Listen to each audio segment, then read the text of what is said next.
আলাইকুম।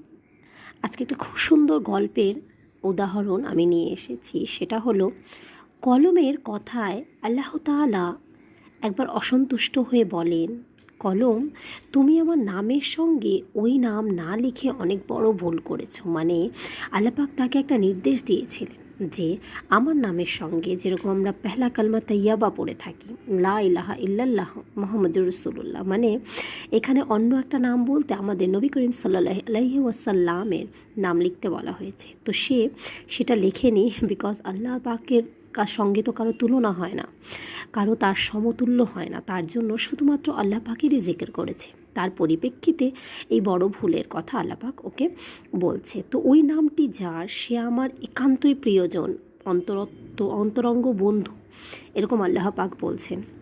অতএব তুমি আমার নামের সাথে তার নামটিও লিপিবদ্ধ করো। কলমের প্রতি আল্লাহ তাআলার এভাবে অসন্তুষ্টি হওয়ার ও তাকে হজরত রসুল করিম সাল্লাল্লাহু আলাইহি ওয়াসাল্লামের নাম লিখতে বলায় কলম ভয়ে কেঁপে উঠল এবং তাতে সে কলম দুভাগ হয়ে গেল। কলমের নিবের যে মাঝখানে আমরা চিরা দেখতে পাই, সেটাই সেই ঘটনার প্রসিদ্ধ নিদর্শন।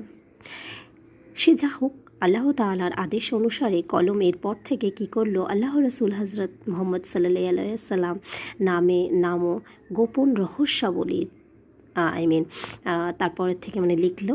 আর কি বলবো, 4000 বছর ধরে লিপিবদ্ধ করলো, সেটাই লিখতে গেল এবং তার উপরে আমল করলো।